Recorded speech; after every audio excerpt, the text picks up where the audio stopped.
Does God exist? Is religion a force for good or evil?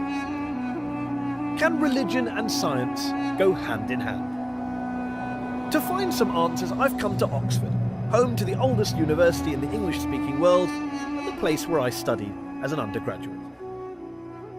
One of the jewels in the city's crown is the Oxford Union, the debating chamber that's witnessed such legendary orators as Winston Churchill, Benazir Bhutto and, of course, Kermit the Frog.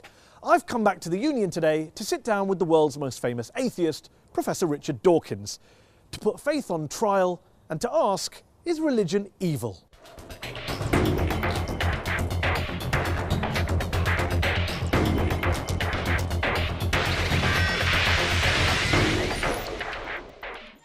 Muslims riot in protest against a truly awful film demonising Islam.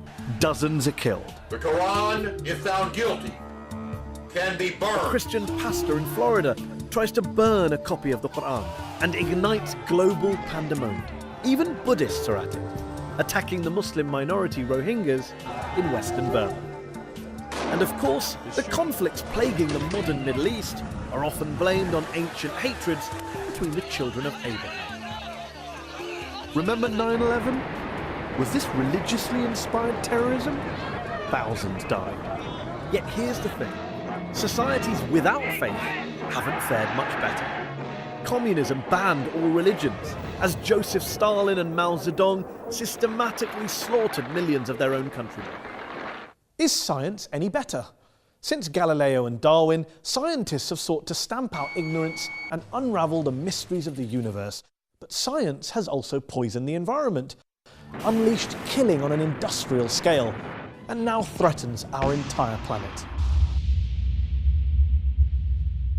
My guest today, however, stands firmly on the side of science and has provoked controversy with his attacks on religion. Ladies and gentlemen, Professor Richard Dawkins. One of the most prolific thinkers of his generation, he shot to fame in the 1970s with his research into genetics, and his book, The Selfish Gene, transformed evolutionary biology. His most famous work, The God Delusion, sold millions of copies and has been translated into more than 30 languages. Richard, thanks so much for joining us here on Al Jazeera. Before we go any further, I just want to check something. Are you an atheist?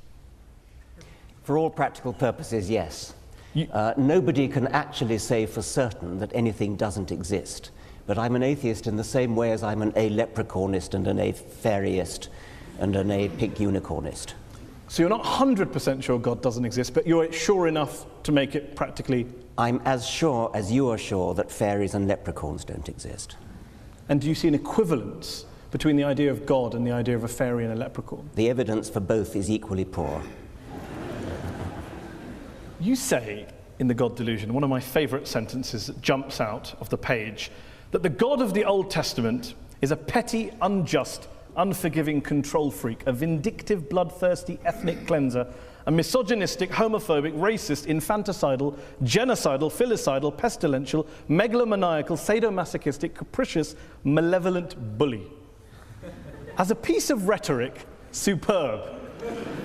But do you really believe that? Congratulations on getting megalomaniacal right, by the way. Most people fumble on that. Yes, if you've actually read the Old Testament, I think you would have to agree. It's hideous. It's an the God of the Old Testament who is a monster. But also the God of the Quran, the New Testament, the Hindu scripture? Well, the God of the Quran, I don't know so much about. The God of the New Testament is widely advertised as being a bit more gentle. And certainly, on the whole, he is. There are things about the New Testament that I find, in a way, almost more objectionable than the Old Testament. But the sheer horror of the character, I said he was the most unpleasant character in all fiction, because I regard it as fiction, of course. And yes, he is. I mean, he's jealous, he's vindictive, he's callous, he's cruel. And yet this is a God that is worshipped by, loved by, adored by, well, followed by millions, billions of people. I hope not. I hope that the God that is adored by millions of people is a grown-up kind of God who is no longer... I hope that most people who... The kind of people I would like to know who worship and admire him regard those stories as not literally true. Now, there are some who do regard them as literally true, and I suspect they either haven't read the Old Testament or they're not the kind of people I would wish to know, because you do not want to worship a character like that. By all means, worship some kind of great spirit of the universe, some kind of creative intelligence who created the universe, but don't worship this vile, vindictive monster of the Old Testament. Why throw around these sweeping statements about religion? Not the God of the Old Testament, but religion itself being evil. I mean, do you believe religion is evil? No. But you say plenty of times in this book that religion is evil. You said in a speech famously that I think a case can be made that faith is one of the world's great evils, comparable to the smallpox virus, but harder to eradicate. I do think that, yes. Because what I'm talking about there is faith, where faith means belief in something without evidence. Because if you believe something without evidence, then that justifies anything. You're no longer vulnerable to somebody coming back at you and saying, hang on a minute, let me argue the case. If you believe it without evidence, which is what faith is, then you don't argue the case. You say, no, I'm not arguing that case. This is my faith. It's mine. It's private. I don't dissent from it. I don't retreat from it. You're just going to have to accept it. Now, that is evil. And yet you spend so much of your time debating people of faith. So clearly people of faith are interested in having discussions. They're not just all blind believers, insisting on their way of... Well, nobody said anything about all of them. I mean, the vast majority of religious people are perfectly good, nice people, as you are. There's no suggestion I've ever made that all religious people are evil. Of course not. There is a logical progression that goes from believing in faith, having faith that your God tells you to do something, and doing terrible deeds, like suicide bombing, like flying planes into skyscrapers. The vast majority of people of faith don't do such terrible things.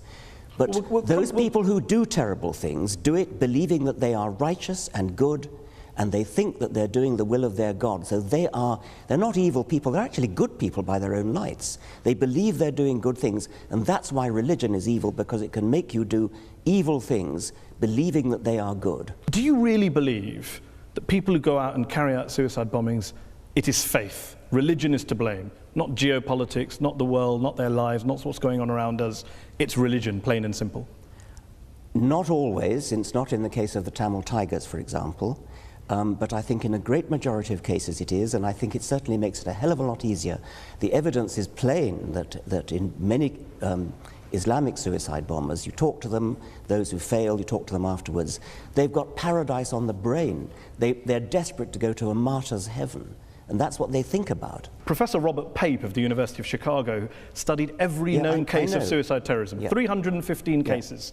And he came to the conclusion that there's, quote, little connection between suicide terrorism and Islamic fundamentalism or any of the world's religions. The taproot of suicide terrorism, he says, is nationalism. It's about land, it's about power, it's about politics. It's not about faith. Faith is just a cover. What do you know that he doesn't know? Well, I've seen other evidence. There are different people say different things. I've seen plenty of testimonies of suicide bombers who have said precisely that they do it because they want a martyr's paradise. Do you include the 7/7 bombers in that case as well? Yes, I believe so. Have you watched their suicide videos? I'm not sure that I have, no. They talk about Afghanistan, they talk about Iraq, they talk about crusades, they talk about war between the West and the Muslim world, they talk about invading armies. I mean, there's a lot of real world stuff in there. I'm not saying, of course not, that faith doesn't play a role, but I'm just interested in this idea that you think faith is the issue. You said in a very famous column you wrote 4 days after 9/11 that this came from religion. There are enormously good reasons for people to take political action, and this we see in Northern Ireland, we see it in Afghanistan, we see it in Sri Lanka, where the Tamil Tigers operated. So yes, there are political reasons, but the promise of a martyr's heaven, which is, you cannot deny that this is part of Islamic doctrine. Martyrs go straight to paradise. Yes, but not terrorists, not murderers, not criminals. Well, they believe that because they're told it by their imams. But then what about the majority of the world's Muslim clerics and ulama who came out and condemned 9/11 straight Well, I'm afterwards? delighted they did, but they were pretty quiet about it. What about the argument that says human beings are prone to violence, they're prone to carrying out crimes against their fellow man? You can blame religion, you can blame politics, you can blame economics, lots of factors, lots of excuses. What I don't get is, why do you only focus on religion? For fairness, why don't you also isolate the other factors? There are lots of other factors, and I'm quite happy to say that, yes. There are lots of, I mean, if you look at the wars of history, some of them have been about religion, plenty of them have not been about religion. I never said religion is the sole cause of wars and violence. You may not have said that, but you would accept that the new atheists, people like Sam Harris, the late Christopher Hitchens, have blamed a lot of history's wars on God and religion, and you make a similar suggestion in The God Delusion. Yeah, I would blame a lot of history's wars, but the most terrible wars in history, the two major wars of the 20th century, are nothing to do with religion. You accept that point? Yeah, of course. And the Cold War and Vietnam? Yes, I would, of course, yes. So when you have a situation where some of the world's worst crimes were carried out not by believers, how then does that square with your idea that it's religion that causes good people to do bad things, it's religion that's driving violence, your original statement against religion at the start of this? Dogmatic belief in something like religion or something like Marxism or something like Nazism, these are all, or indeed patriotism, I mean, my country right or wrong, these are all pernicious beliefs which can drive people to do terrible things. And in the Second World War, Hitlerism was driven by racism, by a sort of sub-Wagnerian pagan religion which Hitler revived. Stalin's atrocities were motivated by a dogmatic belief in Marxism. And atheism. Stalin happened to be an atheist, but he was never motivated The specifically. Soviet Union was not based on scientific rationalism, on the elimination of religion and God? Stalin persecuted the church. Stalin persecuted just about everybody. Are you saying that the Soviet Union, the leaders of the Soviet Union, were not driven by a hatred of religion and a belief that science and human progress and materialism was the way forward? They believed that materialism, science, human progress, those are kind of there was a Marxist slant on those words, and they were hideously misused. Mao Zedong, when he invaded Tibet, told the Dalai Lama that religion is poison. The subtext to the late Christopher Hitchens' book was religion poisons everything. Can you blame people of religion for saying, hold on, we've heard these ideas before, that religion poisons everything and it leads in one direction? It's an incidental fact that Mao Zedong and Stalin happened to be atheists. They Incidental, were not. it wasn't core to communism. I think it was not core to communism, no. So when Karl Marx was talking about religion being the opiate of the masses, that was just a throwaway line. Yeah, I mean, that was an out of context statement. I mean, what on earth do you think that's got to do with atheism? I don't know. Let me put a statement in context to you.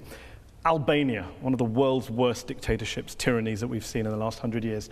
Article 37 of Albania's communist constitution declared, quote, "The state recognizes no religion and supports atheistic propaganda in order to implant a scientific, materialistic world outlook in people." What do you think you're saying? I mean, that's an appalling thing to say. Of course it is.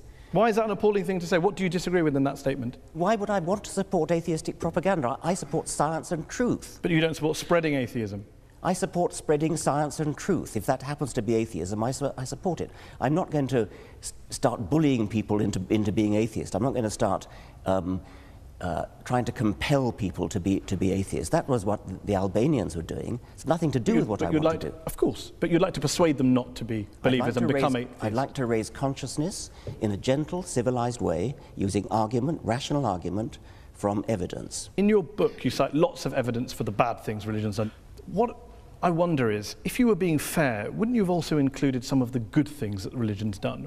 My passion is for scientific truth. I don't much care about what's good and evil, actually. I care about what's true. I mean, do you actually believe in your Muslim faith? Do you believe that Muhammad split the moon in two? Do you believe that Muhammad flew to heaven on a winged horse, for example? I pay you the compliment of assuming that you don't. No, I do. I believe in miracles. You believe that? Yes. You believe that Muhammad went to heaven on a winged horse. Yes, I believe in God, I believe in miracles, I believe in revelation. I mean, the point here is that let's assume I'm wrong, Richard. I'm wrong. Let's. Let's assume I'm wrong. I'm wrong. I'm happy to concede that, Richard. I'm happy to concede it. I'm wrong. All religions are wrong. God does not exist. We're all mad. The issue is we exist.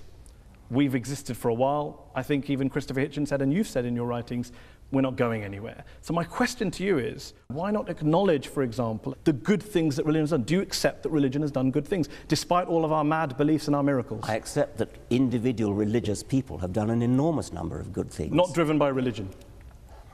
Well, I mean, who knows? You're very mean-spirited. You won't give any credit at all. Take somebody like Martin Luther King, for example. Reverend Martin Luther King. Yes. Obviously, he was a cleric.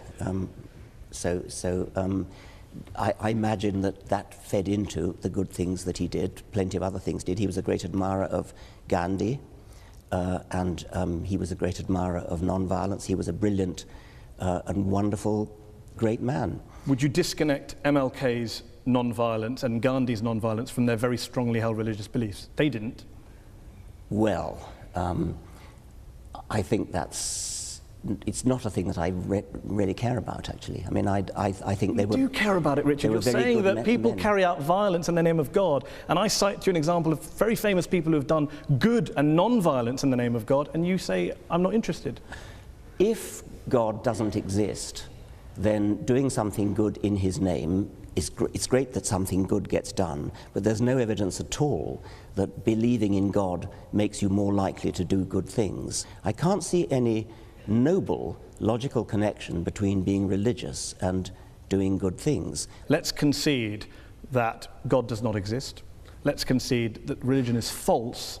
My problem here is trying to understand why some of the new atheists are so anti-religion when religious people clearly are doing lots of good things and they're doing it in the name of God. I've never denied that religious people are doing good things and non-religious people are doing good things. I care about what's true. I'm an educator, I'm a scientist, and I want people to understand the truth about the universe in which they live. That's what I care about. And I regard religion as a distraction, and in some cases a pernicious distraction from true education, which I love and value the way you value and love your God. Can you not do both? Well, so long as they don't contradict each other. There's a divide, Richard. As long as they don't contradict each other. But if you actually believe Muhammad flew to heaven on a winged horse, that's an anti-scientific belief. And that could be wrong. But that bloody well is wrong. But that doesn't change. Yeah. That doesn't change. How do you know it's wrong? Oh, come on. You're a man of the 21st century. No, I'm just asking. It comes back to my original question. The rational position is the agnostic. The rational position is the agnostic position. Why up there? What, the rational position. I didn't say up there. I didn't pick a place. Okay, you well, picked a place. Why would a winged horse be the way to get to heaven if it's not up there? I asked a question about. You asked about proof. I'm all for saying I can't prove it, but can you prove he didn't do it? I mean, this is the end-all debate. He didn't fly to heaven on a winged horse? I'm just asking on your criteria.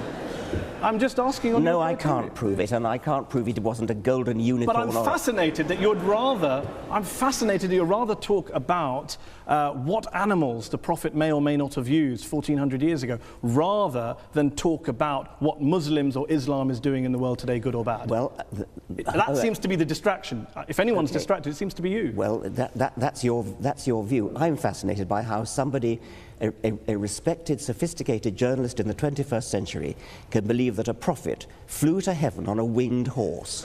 Let me ask you this. Are all people who hold beliefs in God and in miracles and the supernatural, do you regard them all as intellectually inferior to you? I regard those beliefs as intellectual nonsense. I don't regard the individuals as intellectually inferior to me, because many of them palpably are not. If you go back in history, then all bets are off, because before Darwin, for example, it is not at all surprising that before Darwin people believed in all kinds of things which they wouldn't believe in now.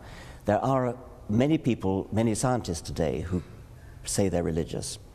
And if you actually ask them what they believe, in many cases it turns out what they believe is in some sort of deistic God, some sort of intellectual spirit, some sort of creative intelligence that lay at the root of the universe, perhaps invented the laws of physics, something like that. I don't agree with this book, but it's an excellent book, very well argued. You're very passionate, clearly. There's one section in the book where you talk about bringing up children. Oh, yes. And you talked about education. You talk about a story when you tell a story about being in Ireland and talking about the Catholic child abuse scandal. And there's one quote on page 356, which I will read out to you. "Horrible as sexual abuse no doubt was, the damage was arguably less than the long-term psychological damage inflicted by bringing the child up Catholic in the first place." You believe that being brought up as a Catholic is worse than being abused by a priest? There are shades of being abused by a priest, and I quoted the example of a woman in America who wrote to me saying that when she was 7 years old, she was sexually abused by a priest in his car, and at the same time, a friend of hers, who also 7, who was Protestant, or was of Protestant family, I should say, died. And she was told that because her friend was Protestant, she had gone to hell and would be roasting in hell forever. And she told me that of those 2 abuses, she got over the physical abuse. It was yucky, but she got over it. But the mental abuse of being told about hell, she took years to get over. And with respect, Richard, you're an empiricist, you're a rationalist. One letter from one woman in America isn't really the basis to extrapolate and make such a sweeping conclusion. That is, of course, true. And I'm not basing it on that. It seems to me that telling children such that they really, really believe that people who sin are going to go to hell and roast forever, that your skin grows again when it peels off with burning. It seems to me to be intuitively entirely reasonable that that is a worse form of child abuse, that will give more nightmares, that will give more genuine distress, because they really believe it. If they don't believe it, it's not a problem, of course. You also say... Let me just... I mean, I've been put on the spot about this health bar thing. We haven't really been put on the spot. In what sense have you been put on the spot? Well, I sense that you think it's somehow obvious that having a priest, if you're a small girl, having a priest put I would be very interested in asking the audience whether being told about heaven and hell as a child, being brought up as Catholic, is worse than being abused by a priest. Okay. Let's have a show of hands. Okay. Is it worse to be abused by a priest? And if you believe it's worse for a priest to abuse a child than to bring up your child Catholic, raise your hands. Are they both as bad as each other? Raise your hands. So we have a 3-way split in the audience. Let's finish this section with one last related subject on this question, a personal question from me. You talk about how to teach children that there is one God, or that God created the world in 6 days, that is child abuse. To even teach your children religion is child abuse. So, I have a daughter. I teach her about Islam and the horse. Am I guilty of child abuse? Do you teach her the world was created in 6 days? No, because Islam doesn't teach that, Richard. I'm delighted to hear that. I ask again, am I guilty of child abuse for teaching my child stories from the Quran? No, yes or no? Not. No. Good to know. Yeah. We are going to talk more about science, and we're going to go back to the audience to ask some questions to Professor Dawkins in part 2. We'll be back after the break.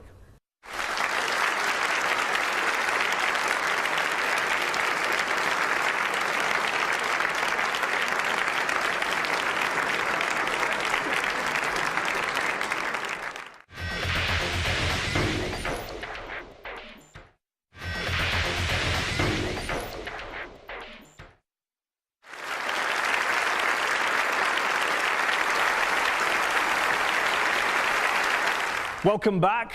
We're talking about religion and its impact on the world. Good, bad, evil. We're joined here by our guest, evolutionary biologist, Professor Richard Dawkins. Richard, science is your great passion, and you're a great believer in science. You're an evangelist for science, a promoter and defender of science. But what would you say to those people who say there are some quite important questions, genuine questions, that science cannot answer? Why are we here? What's the meaning of life? Where does morality come from? And that if religion wants to have a crack at answering those, what's science's objection? I'm not sure I'd accept that science can't answer those particular questions. I think there are other questions science probably shouldn't try to answer, like what is right and what is wrong. Those are questions that are not the immediate concern of science. But what's the meaning of life? Why is there anything? How did it all start? Those seem to me to be scientific questions, or potentially scientific questions. If there are some questions of that sort that science can never answer, then we should at least keep trying to answer them. And if science can't answer them, religion having a crack at answering them, if there's no reason to think that religion has any basis for an answer, then why would religion have a crack? Why would you bother to listen to religion having a crack at answering them? I mean, one thing I would say is there may be questions that science can't answer, like the origin of everything. But if science can't answer them, then religion certainly can't, and nothing else can either. Why? Why is it it's either science or nothing? Well, yes, because science is the method of getting at what's true. I mean, if you take something like how did the universe begin, which is a very baffling, deep question. How did life begin? Another baffling, deep question. Both those questions are unanswered. The best methods we have of approaching those are the methods of science, because these are the methods that look at evidence, that evaluate evidence in all sorts of sophisticated ways. What has religion got to do with that, other than just looking at the writings of somebody who wrote a few centuries ago? I mean, why would you bother to read those writings? So the great philosophers and theologians in history who have grappled with these big questions and thought about spiritual issues, moral issues, the transcendent, they're all wasting their time? Yes, they're wasting their time. What about, why does my life have meaning? What's its worth? Well, where does my dignity come from? Your meaning and your dignity are up to you, and mine are up to me, and these are not questions that science would attempt to answer. Each person finds their own meaning in their own life. And good luck to them. And what's wrong with religion offering moral certainties, if, as you say, science can't answer moral questions? Science can't offer moral certainty, but I don't see that religion can either. You don't think that the religious values we have today, the moral codes we live by today, were originally derived from Judeo-Christian values, Islamic values, Hindu values? Not really, no. I mean, things like the Golden Rule, things like treat others as you would wish to be treated yourself. These are ancient values which crop up all over the world. They've been adopted by many religions. You can find justifications for them in moral philosophy. You can find justifications for them in evolutionary biology, which is my own subject. I don't seriously think you're going to base your morality on religion, because if you do, then you've got to say, well, do I base it on Scripture? I hope you don't base it on Scripture, because if you do, then you're going to have some pretty horrible values unless you deliberately cut out those parts of Scripture which are unacceptable to modern morality. Do you believe science is omnipotent, that it can answer all questions? I've already said no. I've already said it can't answer moral questions. But questions about the real world, questions about reality, questions about the origins of things, why life is the way it is, why the world is the way it is, why the universe is the way it is, yes, science is the way to answer that. Some of your critics have argued that you are willing to hold religion up to a very, put it under the microscope, hold it to account, scrutinize it, criticize it. You don't do the same to science or scientists or some of the bad things that have come out of science. Well, bad things that come out of science, if by that you mean horrible weapons. Nuclear weapons, yeah, gas chambers, nuclear eugenics. Weapons, yeah. These are terrible things which are technology that arises out of science, and it's certainly true that if you want to do terrible things with technology, with terrible weapons, for example, science is the best way to do it, because science is the best way to do anything. And even bad things. Even bad things. I mean, that's right. If you want to develop a terrible weapon, you're not going to do it in any other way than by science. The trick is not to want to develop a terrible weapon, and that's a political decision. And you do not see science and religion as occupying two different compartments that can live side by side. They are in conflict with one another. Insofar as religion attempts to talk about reality and has an alternative vision of reality, I think they are incompatible, yes. Despite the fact, as we discussed earlier, many of our leading scientists are believers? I think it's baffling. I mean, what they in practice do is they leave their religion at the door when they go into the lab. And so they get on with their science. They say they don't. Well, I know they do, but, well, okay. Isn't it because religion answers all sorts of human needs and spiritual urges which science never can? Isn't that the real issue that you can't get away from? Religion may answer human needs. I mean, for example, if you're terrified of dying, religion may answer the need for comfort and consolation. Or if you miss a loved one who's died and you hope to see them one day in heaven, then religion answers a need. It doesn't make it true. And one last thing, and then we'll go to the audience. What do you say to those people who say, you talk a great deal about the power of science, the truth of science. You have people like Sam Harris who say morality can be determined by science. You have quite charismatic, forceful people going around the world proselytizing on behalf of science, that science is actually the new religion that you guys are pitching. I wouldn't say it's a new religion. I mean, it certainly does some of the things that religion traditionally has tried to do, like to answer the deep questions of existence. And it does that, and it does it successfully in a way that religion never has. But it isn't a religion because it's not based upon any holy books, it's not based upon faith, it's not based upon revelation, it's not based upon tradition, it's based upon evidence, and there's a huge difference. And anything that we do not have evidence for that's not scientifically testable, you would dismiss? Well, scientifically testable is putting the bar rather highly, but I do think that evidence is the only good reason to believe anything, yes. So love, beauty, aesthetics, metaphysics? No, I mean, those are obviously important questions. And if you ask some question like, how do you know that your wife loves you? It's from evidence. I mean, it's not scientifically testable evidence, but it's evidence. It's little looks in the eye, it's little catches in the voice. I mean, that is evidence. That's not just internal revelation. Okay, let's open it up to the audience. We've been talking about God, evil, war, terrorism, bringing up your children, living a good life, religion and happiness, science versus religion. Who would like to answer the first question? Yes, you? If the Almighty God appears suddenly on the cloud or on the earth or part of the universe, what is your reaction? Are you going to believe or are you going to go against him? What would it take for you to believe in God, not just miracles? Yeah, I mean, popping his head through the clouds. Yeah, that's the thing I've worried about a lot. Obviously, it would do wonders for the book. The reason I worry about it is that obviously, as a scientist, I'm committed to the view that I would change my mind if evidence came along. And so it's a very important question, what would that evidence look like? And I've talked about it with my colleagues a great deal. I used to think, yes, if there was a great deep Paul Robeson voice coming out of the cloud saying, I exist, then yes, obviously I would believe it. But have you ever seen a really, really good conjuring trick? There are things that I've seen done that it seems to me to be, God, that's got to be a miracle.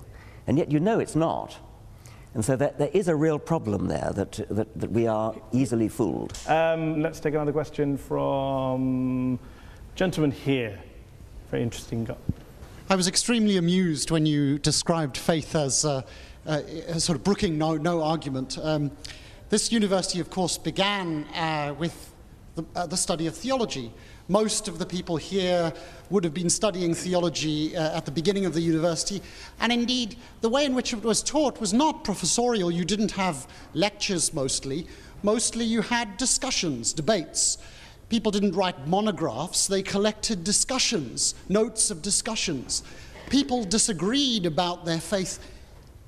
Absolutely, I mean, everybody had a different opinion and everybody expressed it and everybody was heard. What's the question? The idea that, so the question is, do you really think that your view of faith brooking no argument measures up to really any experience of how people think about their faith? You talked about the evidence that your wife loves you. I think for most religious people, the evidence that there's a God is rather like that. Well, obviously, I would be mad to suggest that that theologians don't argue. They argue all the time and always have. They fight wars over their arguments. So clearly they argue. I'd say, when I say brook no argument, I don't mean that they don't argue. When you say that theologians have disputes and interesting discussions, I take it that from your garb, you take a position one way or the other on whether the transubstantiation, whether the bread and wine really is the body and blood of a first century Jew, or is merely symbolic. But what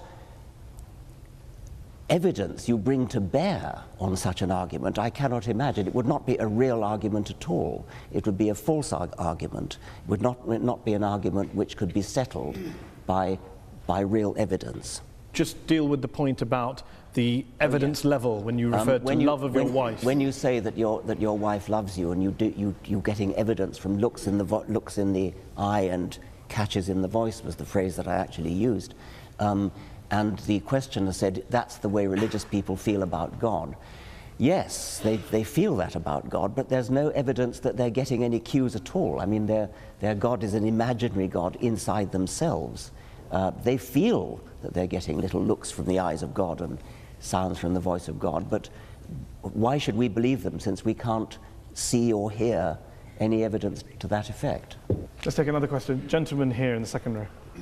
With regards to religion, you've given an example where the Islamic faith and the Muslims basically, they wrap themselves up in bombs because that's what they believe is an Islamic faith. But I disagree with you, because there are more than 1 billion Muslims living in the world today who actually believe in the Quran and the scripture, which you said if everybody started believing in the scripture, then that would be horrible. But I disagree with you, because more than 1 billion Muslims believe that if you kill one innocent person, it's as you've killed the entire humanity. So today humanity is about 7 billion people. So more than 1 billion Muslims do not strap themselves up and actually go and commit suicides. The problem with many scriptures, and I think the Quran is no exception, is that you can find a verse that says so-and-so, and you find another verse that says the opposite, and so you have to pick and choose. I mean, is it not the case, for example... You always choose the bad ones.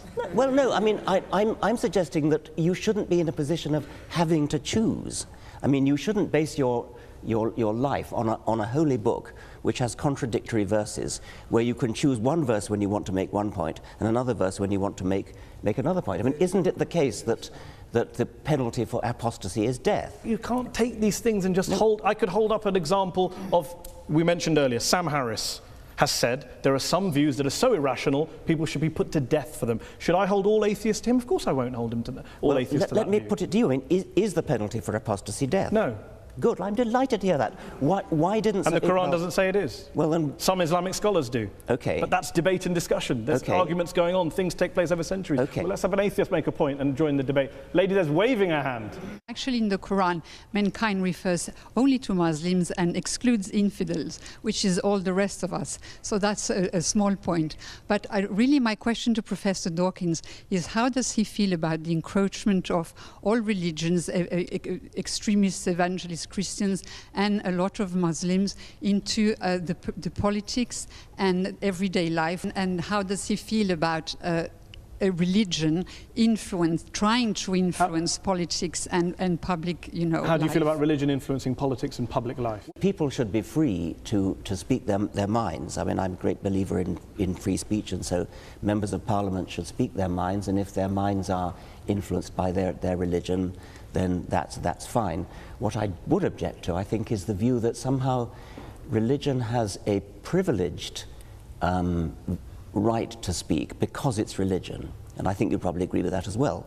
If you stand up in Parliament and make an excellent speech in favour of something which religion has a view on, like abortion, say, if you make your points well and win the vote by making your points well, that's fine. But what you shouldn't be allowed to get away with is saying, because it's religion, therefore, this is what we should do. Lady there in the headscarf.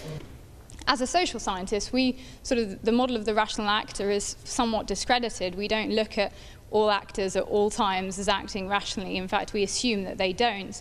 But that was the prelude to my question. My question was really, would you accept that it's not so much religion that causes conflict, but sincere commitment to some belief that you think is morally important? And in that sense, do we get rid of morality? Well, I think I partly said that when I said that in the great wars of the 20th century, these were driven by non-religious motivations, but they were driven by my country, right or wrong kind of patriotism. That's a little bit different from morality we're talking about, but at least it's not religious. I was interested in what you said in your preamble when you said that, I take it you're a social scientist, and you're no doubt right to suggest that since social scientists are studying the human animal, you notice that people actually don't behave rationally. Well, unfortunately, that's true. But that doesn't mean we shouldn't behave rationally just because people don't. Let's take a question from an atheist or an agnostic. Gentleman there in the black jacket there, 3 rows down in the middle. I think when I read your book, which I thought also was excellent, it became very apparent to me that evolution, nature, has given the human species some very, very powerful survival instincts. We're aggressive, men want to spread their genes, we want to gather as much resources together as we can to help our genes continue and survive. And as a result of that, there's been a lot of very, very dark episodes in our history. The Roman Empire, which was terribly oppressive, hedonistic, the Vikings who stole, raped, pillaged, the Persians, so on and so forth. Do you not think that it was actually the ideas of religion that took the human race, the human species, from beyond these base survival instincts and started to give them a new paradigm for thinking, which was not necessarily in the interests of the instincts that they have for survival?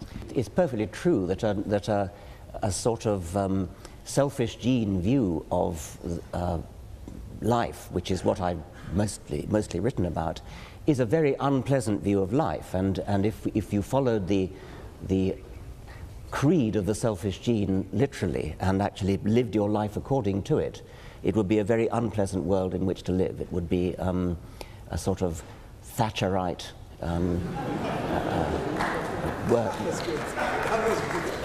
I mean, I've often said that while I'm a passionate Darwinian when it comes to explaining the way life is, I'm a passionate anti-Darwinian when it comes to organizing our lives. Would the world be a better place if religion disappeared tomorrow?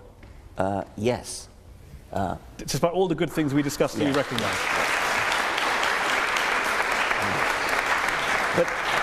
But you'd still have the Nazi Holocaust, the communism, you wouldn't have the charities, that's fine.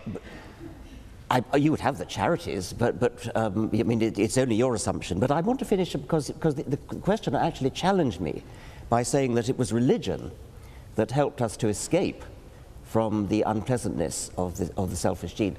I don't actually think that is true.